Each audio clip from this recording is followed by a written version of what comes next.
The ship trembled violently as it descended through the atmosphere, its hull groaning under the strain of re-entry.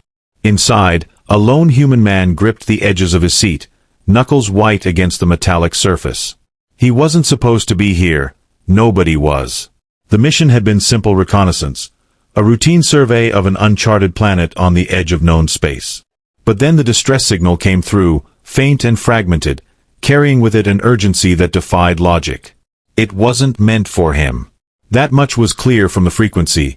It was alien, something no human technology could replicate or even fully comprehend. Yet there he was, piloting a craft designed for exploration into what felt increasingly like a suicide run. His name didn't matter. Neither did his rank or credentials. All that mattered now was survival, and perhaps, just maybe, understanding why this call had reached him instead of anyone else. As the turbulence subsided and the vessel stabilized, the man allowed himself a moment to breathe. Through the viewport ahead, the landscape stretched out in jagged peaks and endless plains shrouded in mist. It was beautiful in a way that made his chest tighten, not because of its grandeur but because of its alienness. Everything here seemed wrong, not hostile exactly, but unfamiliar. The colors were off, the air outside too thick to see clearly through. Even the light filtering down from the twin suns above cast strange shadows that danced unnaturally across the terrain. He checked his instruments again, searching for any sign of life, or at least anything resembling intelligent design, but found nothing conclusive. Just more questions. Who sent the signal? Why? And most importantly, how had they known he would hear it? A sudden jolt rocked the ship, snapping him back to attention. Warning lights flashed across the console, their crimson glow bathing the interior in an eerie red hue. Something had locked onto him. A gravitational pull stronger than expected, dragging the ship toward the surface faster than safe landing protocols permitted. Panic clawed at the edges of his mind, but years of training kicked in, forcing calm where chaos threatened to take hold. "All right," he muttered to himself, gripping the controls tightly. "Let's see if we can make this work." With practiced precision, he adjusted the thrusters, fighting against the invisible force pulling him downward. Sweat dripped from his brow as he struggled to maintain control, each second stretching longer than the last. Finally, after what felt like an eternity, the ground rushed up to meet him. Dust and debris erupted around the ship as it skidded to a halt, leaving deep gouges in the rocky soil. For a moment, silence filled the cabin, broken only by the faint hum of cooling engines and the rapid beat of his own heart. Then came the realization: he'd survived. Against all odds, he'd landed intact. But survival was only half the battle. Whatever awaited him beyond the hatch loomed large in his thoughts, casting doubt over every decision leading up to this point. Still, curiosity burned brighter than fear. Slowly, deliberately, he unbuckled himself from the seat and stood, legs shaky but resolute. Reaching for his helmet, he secured it over his head, checking the seals twice before stepping toward the exit. Beyond those doors lay answers, or perhaps new mysteries entirely.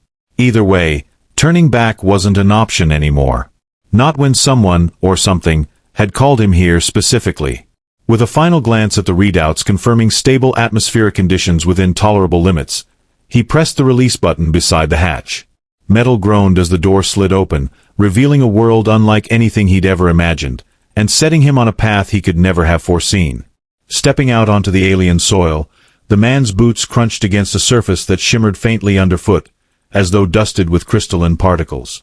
The air smelled metallic, sharp and foreign, filling his lungs despite the filtration system in his suit. Before him stretched an expanse of towering spires, their surfaces etched with intricate patterns that seemed to pulse faintly with bioluminescent light. Each step forward revealed more details. The veins of glowing blue running through the structures, the way they hummed softly, resonating deep within his chest. It wasn't just architecture. It was alive. His gaze swept across the horizon, searching for movement, for signs of whoever, or whatever, had summoned him here. At first, there was nothing but silence, broken only by the distant whisper of wind weaving between the spires. Then, a sound, a low, rhythmic vibration that seemed to emanate from the ground itself. It grew louder, reverberating through his bones until he could feel it in his teeth. Instinctively, he reached for the weapon holstered at his side, though he knew it would do little good against forces he couldn't begin to understand. From behind one of the massive spires emerged a figure, tall and imposing, its form shifting like liquid shadow. Its body was segmented, covered in plates that shimmered iridescently under the twin suns' dimming light. Eyes, or what passed for eyes, glowed faintly, orbs of golden light set deep into a faceless visage. The creature moved with deliberate grace, each step sending ripples through the shimmering ground beneath it. Despite its size, there was an elegance to its movements, almost hypnotic in nature. The man froze, unsure whether to retreat or stand his ground. His breath quickened inside the confines of his helmet, condensation fogging the visor momentarily before he wiped it away. "Who are you?" he called out, his voice trembling slightly as it echoed through the comm system. There was no response, only the continued advance of the being toward him. Then, without warning, the creature stopped. It tilted its head, or what might have been its head, in a manner that suggested observation, perhaps even curiosity. A series of clicks and whistles issued forth, incomprehensible yet somehow melodic. He realized then that it wasn't speaking to him directly but communicating in some other way, perhaps through the vibrations that still coursed through the ground. The realization hit him hard. This wasn't aggression. This was connection. Summoning courage he didn't know he had, the man lowered his weapon slowly, raising both hands palm outward in what he hoped was a universal gesture of peace. The creature paused, its glowing orbs flickering briefly before steadying once more. Another series of sounds followed, softer this time, accompanied by a subtle shift in posture.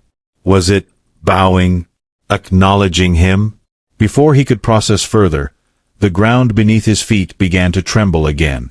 This time, however, it wasn't random or chaotic, it was purposeful. Cracks formed in the shimmering surface, branching outward like roots seeking water. From these fissures rose smaller versions of the creature, their forms less defined but equally mesmerizing. They surrounded him, forming a loose circle, their glowing eyes fixed intently upon him. He felt exposed, vulnerable, yet strangely unafraid.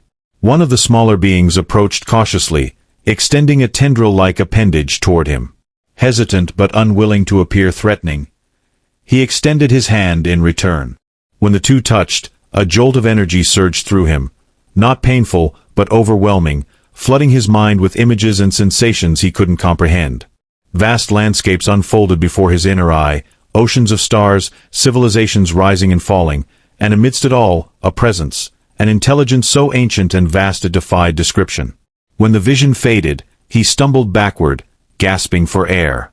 The creatures remained still, watching him with an intensity that bordered on reverence. He understood then that this encounter was no accident. Somehow, impossibly, they had chosen him. "Why me?" he whispered, though he doubted they could understand spoken language. Again, the larger being responded with its haunting melody, the vibrations resonating deeper than mere sound. It wasn't answering his question, it was guiding him, urging him forward. Reluctantly, he began to walk, following the towering figure as it led him deeper into the labyrinth of spires. The smaller ones trailed behind, maintaining their distance but never straying far. As they ventured further, the environment shifted subtly. The bioluminescence grew brighter, illuminating carvings etched into the walls, symbols he recognized instinctively as warnings, pleas, perhaps even prayers. These markings told stories of conflict, of loss, of survival against insurmountable odds. And woven throughout them was a recurring motif, a singular silhouette, humanoid in shape, standing alone amidst chaos. The revelation struck him like a blow. He wasn't just a visitor here, he was part of something greater, something timeless. The weight of that knowledge pressed down on him, heavy and undeniable. Whatever role he was meant to play, it transcended his understanding of self, of humanity itself. Ahead, the path opened into a vast chamber, its ceiling lost in shadow. In the center stood another structure, larger and more intricate than the rest. From it emanated a soft, pulsating glow, drawing him inexorably closer. The lead creature turned to face him one last time, its golden orbs locking onto his own. Then, with a final, resonant click, it stepped aside, granting him passage. Heart-pounding, the man approached the structure, knowing that whatever awaited him within would change everything, for better or worse. But as he placed his hand on its cool, vibrating surface, he felt no fear. Only resolve. Only purpose. Inside the chamber, the air vibrated with an energy that seemed to resonate with his very soul. The walls were adorned with intricate carvings that pulsed faintly, as if alive, their patterns shifting subtly with each passing moment. At the center of the room stood a pedestal, atop which rested a crystalline object radiating a soft, ethereal glow. Its facets refracted the ambient light into cascading rainbows, painting the chamber in hues that defied natural explanation. The man hesitated, awestruck by the beauty and complexity of the artifact.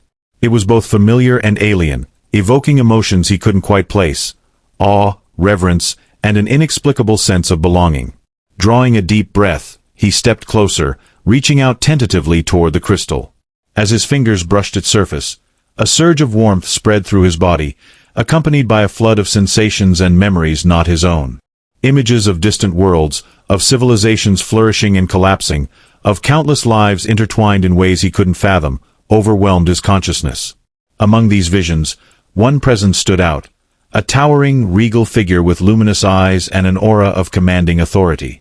It was the alien queen, her essence imbued within the crystal, reaching out across time and space to connect with him. "You have come," her voice resonated within his mind, rich and melodious, yet laced with an undercurrent of sorrow. "Against all odds, you have answered my call." Stunned, the man withdrew his hand, stumbling back a step. "I don't understand," he stammered, his voice barely audible over the hum of the chamber. "Why me? I'm just a man. How could I possibly help someone like you?"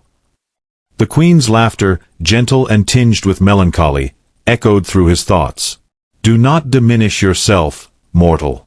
You are unique among your kind, curious, resilient, willing to step beyond the boundaries others fear to cross. It is not your strength or prowess that sets you apart, but your capacity for empathy, for connection.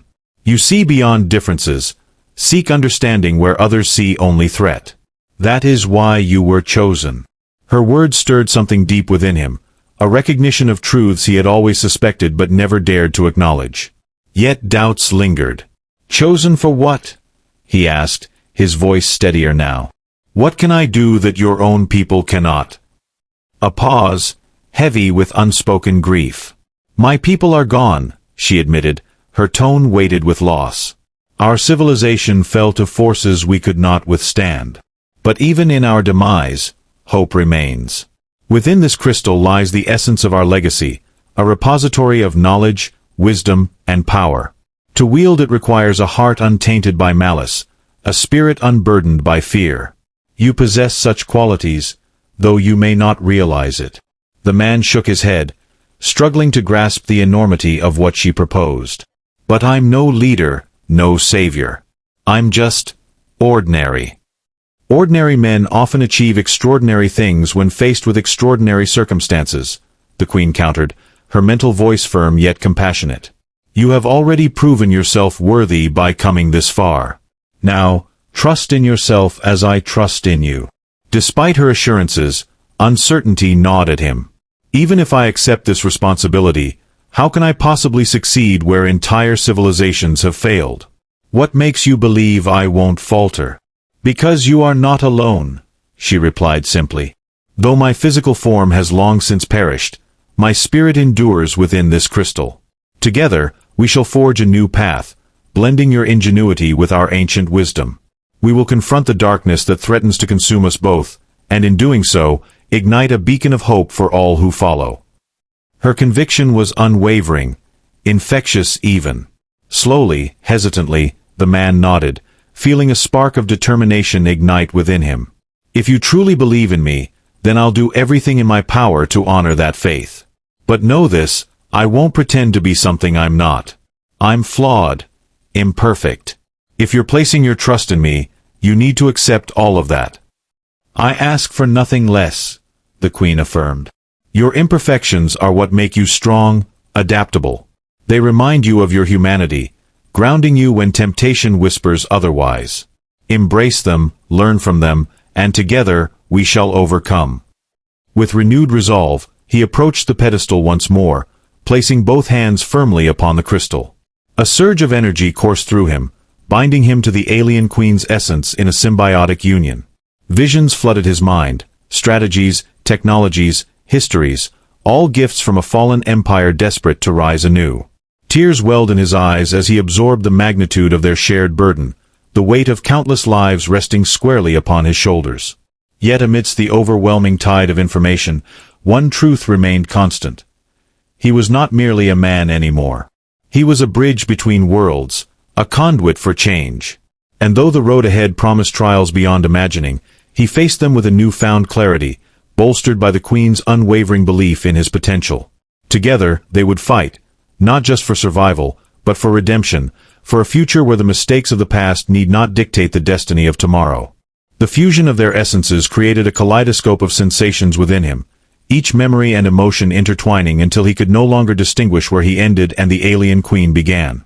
Her presence enveloped him like a warm embrace, guiding him through the labyrinth of knowledge stored within the crystal. Every fragment of data sparked vivid images, technologies harnessing energy from stars, rituals celebrating unity among diverse species, strategies forged during wars waged against unseen foes. Yet beneath the brilliance of these revelations lurked shadows, echoes of pain and regret that tugged at his conscience. "You must understand," the Queen murmured softly within his mind, sensing his turmoil. "Our downfall was not due to external forces alone. Hubris blinded us, arrogance bred complacency. We believed ourselves invincible, masters of creation rather than humble stewards. It is a lesson you must carry forward, lest history repeat itself." Her words resonated deeply, striking chords of guilt and responsibility. Though he bore none of the blame for her people's extinction, he felt the weight of their failures pressing down upon him. How could he avoid repeating such catastrophic errors when every fiber of his being screamed caution, urged restraint? Doubt crept in, insidious and relentless, whispering that perhaps he wasn't cut out for this monumental task after all. "I see your fears," the Queen acknowledged gently. "They are valid, necessary even.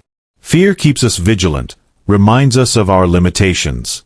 But remember, courage is not the absence of fear, it is acting despite it. Trust in your instincts, in the values that define you. Let them guide you when uncertainty clouds your judgment." Nodding slowly, he took a deep breath, allowing her reassurance to anchor him. "I'll try," he promised, though the words tasted bitter on his tongue. Trying wasn't enough. Success demanded more than mere effort. Yet what choice did he have? Turning back was impossible now. The bond they shared tethered him irrevocably to her fate, her hopes. As the hours, or perhaps days, passed, the chamber transformed around them, adapting to accommodate their evolving partnership. The walls shifted, rearranging themselves into consoles brimming with holographic displays detailing star charts, biological analyses, and tactical simulations. Each interface pulsed with latent energy, awaiting activation.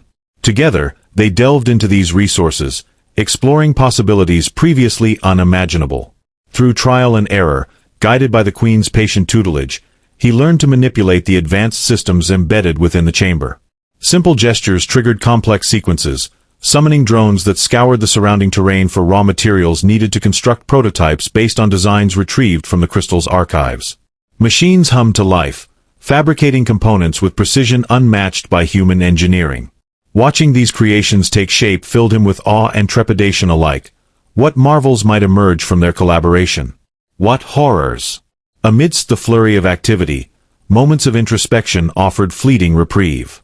Sitting cross-legged on the chamber floor, he gazed at his reflection distorted by the shimmering walls. Lines etched worry onto his face, evidence of sleepless nights spent grappling with existential dilemmas. Would his efforts prove sufficient? Could one man truly alter the course of galactic destiny? These questions haunted him, gnawing at his resolve like persistent phantoms. "You are remarkable," the Queen interjected suddenly, sensing his spiraling thoughts. "Never underestimate the impact of individual actions. A single spark can ignite a firestorm, reshape entire worlds. Believe in your ability to affect change, however small it may seem initially."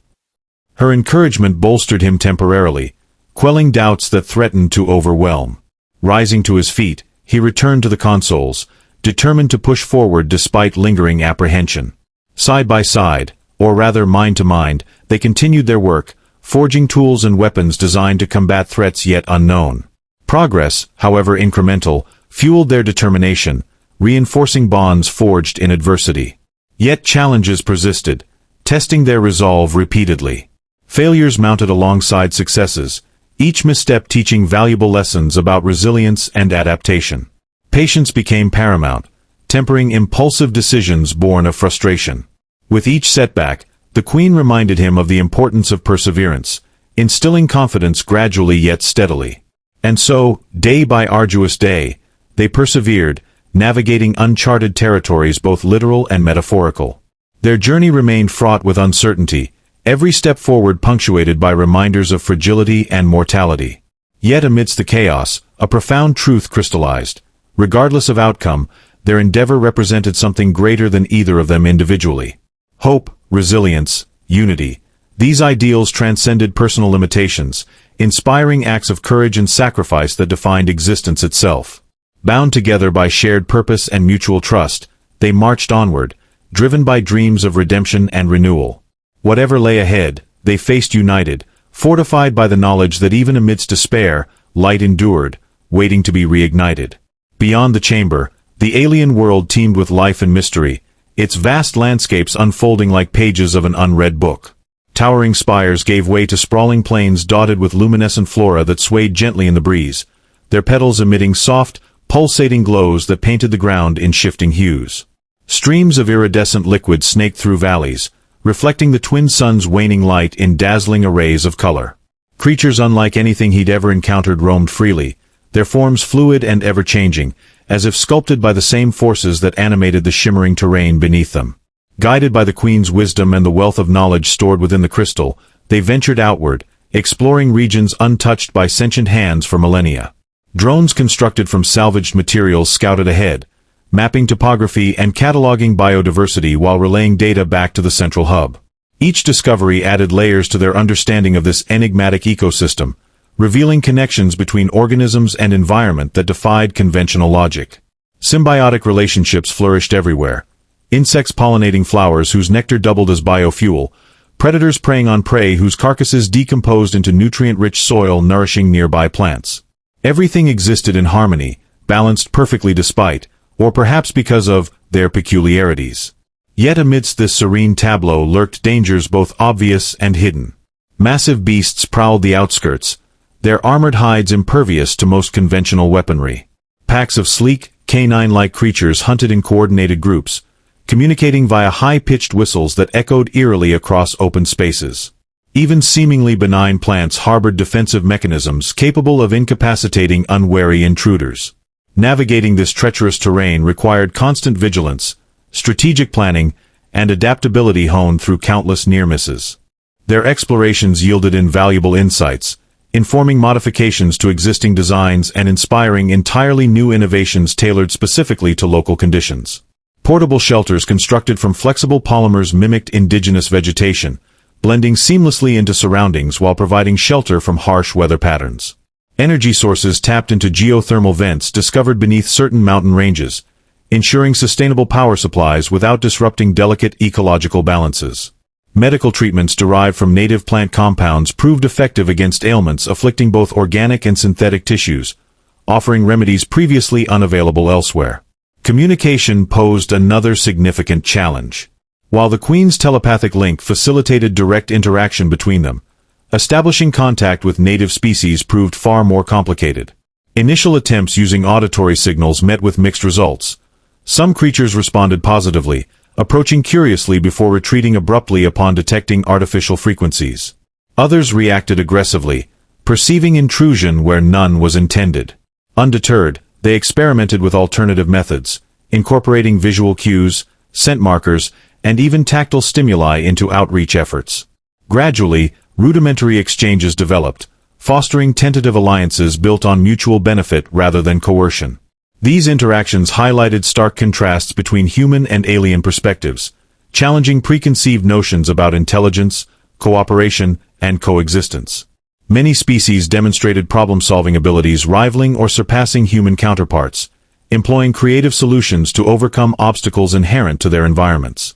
Social structures varied widely, ranging from hierarchical pacts governed by dominant individuals to egalitarian collectives prioritizing communal welfare over individual gain. Cultural expressions manifested differently too. Some communicated through elaborate dances performed under moonlight, others via intricate patterns woven into nests or burrows. Observing these behaviors instilled a profound respect for diversity, underscoring the importance of embracing differences rather than fearing them. However, not all encounters ended peacefully. Conflicts arose sporadically, often stemming from misunderstandings exacerbated by cultural disparities. Misinterpreted gestures provoked hostility, accidental trespasses sparked territorial disputes, resource competition escalated tensions. Resolving these issues demanded patience, diplomacy, and sometimes force when peaceful negotiations failed. Each resolution reinforced lessons learned earlier. Empathy bridged divides, humility disarmed adversaries, compromise fostered lasting peace. Throughout these trials, the bond between him and the Queen deepened, evolving beyond mere partnership into something akin to kinship. Shared experiences forged unbreakable ties, uniting them in purpose and perspective. Where once doubts clouded his judgment, confidence now guided decisions rooted in collective wisdom rather than solitary ambition. Together, they navigated complexities unimaginable prior to their union, transforming adversity into opportunity, failure into growth. Exploration expanded horizons literally and figuratively, pushing boundaries imposed by ignorance and fear. Every step forward illuminated paths previously obscured by assumption and prejudice, inviting reconsideration of fundamental truths underpinning existence itself. Here, amidst alien wonders and perils alike, humanity found reflection, not mirrored exactly but refracted through prisms of possibility, revealing facets long overlooked yet integral to whole. As days blurred into weeks, the man and the Queen delved deeper into the alien world, uncovering secrets that reshaped their understanding of reality. Beneath the shimmering surface of the planet lay networks of tunnels carved by ancient rivers of molten crystal, their walls embedded with fragments of dormant technology. These relics pulsed faintly, remnants of a civilization that had mastered harnessing the planet's core energy. Guided by the Queen's intuition and the crystal's encoded knowledge, they began excavating these artifacts, piecing together devices capable of manipulating matter at a molecular level. The implications were staggering. Entire ecosystems could be restored, barren wastelands transformed into thriving habitats. Yet with such power came peril. Misuse could unravel the delicate balance sustaining life here. Their experiments started small, focusing on localized areas devastated by geological upheavals. Using reconstructed machinery, they infused barren soil with revitalizing energies, coaxing dormant seeds to sprout and flourish. Native fauna returned cautiously at first, drawn by renewed abundance, then settled permanently as ecosystems stabilized. Success bred ambition, driving them to tackle larger projects, restoring damaged habitats, mitigating environmental degradation caused by centuries of neglect. Each triumph bolstered their resolve, fueling dreams of planetary renewal. Yet progress brought unforeseen consequences. Disturbances rippled through the biosphere, triggering chain reactions among interconnected species. Some adapted swiftly, thriving in altered conditions. Others struggled, populations dwindling alarmingly fast. Ecosystems teetered precariously, threatening collapse under strain of rapid change. Faced with mounting crises, they scrambled to implement countermeasures, recalibrating interventions based on real-time feedback loops. Lessons learned painfully underscored the complexity of their undertaking. Nature resisted tampering, rebelling against artificial manipulation however well-intentioned. Simultaneously, whispers of unrest surfaced among native inhabitants. Rumors spread of outsiders tampering with sacred grounds, desecrating ancestral legacies. Hostility simmered beneath placid exteriors, erupting sporadically in violent clashes. Mediation efforts faltered, mistrust entrenched too deeply to dispel easily. Confronted by accusations of arrogance and exploitation, they wrestled with ethical dilemmas confronting interventionist philosophies head-on. Should they abandon endeavors risking destabilization further? Or persist, believing ultimate benefits justified temporary disruptions? Debates raged internally, straining bonds tested repeatedly by adversity. The Queen advocated measured continuation, arguing transformative impacts warranted short-term sacrifices. He countered with cautionary tales culled from Earth's history, warnings against hubris unchecked, reminders of devastation wrought by unchecked ambition. Compromise eluded them, tension escalating until communication fractured altogether. Silence descended, oppressive and suffocating, isolating minds once inseparable. Despair loomed large, casting long shadows over aspirations once lofty. Failure stared back accusingly from every corner, mocking efforts expended futilely. Doubt consumed him utterly, questioning validity of mission, sanity of pursuit. Alone, adrift amidst ruins created inadvertently, he contemplated retreat, abandonment of responsibilities assumed rashly, fleeing burdens too heavy to bear alone. Then, softly, tentatively, the Queen reached out again, bridging chasms widened by pride and fear. "We falter," she admitted, voice trembling slightly. "But faltering does not equate surrender. Together, we rise stronger, learn wiser. Adjust course, yes, but abandon hope? Never."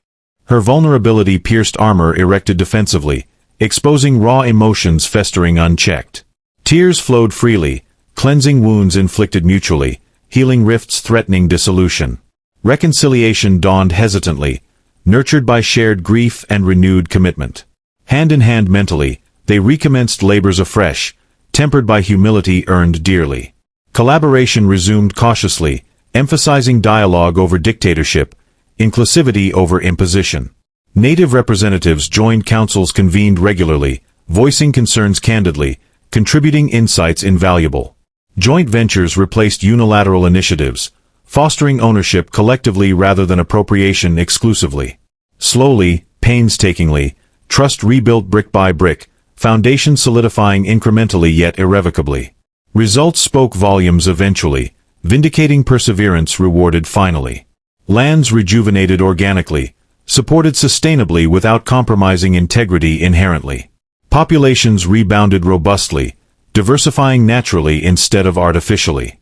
Harmony re-established gradually, celebrated universally. Triumph tasted sweetest savored communally, shared joy amplifying exponentially. Lessons absorbed indelibly shaped futures envisioned optimistically. Wisdom gleaned painfully informed policies implemented thoughtfully, safeguarding against repetition blindly. Bonds forged enduringly transcended temporal constraints, binding destinies irrevocably intertwined indefinitely. Emerging victorious albeit scarred profoundly, they stood united steadfastly, gazing skyward contemplatively. Stars twinkled distantly, beckoning silently. Paths diverged ahead uncertainly, choices looming inevitably. Yet certainty anchored firmly. One chapter concluded definitively, paving way inexorably for sequels unwritten tantalizingly.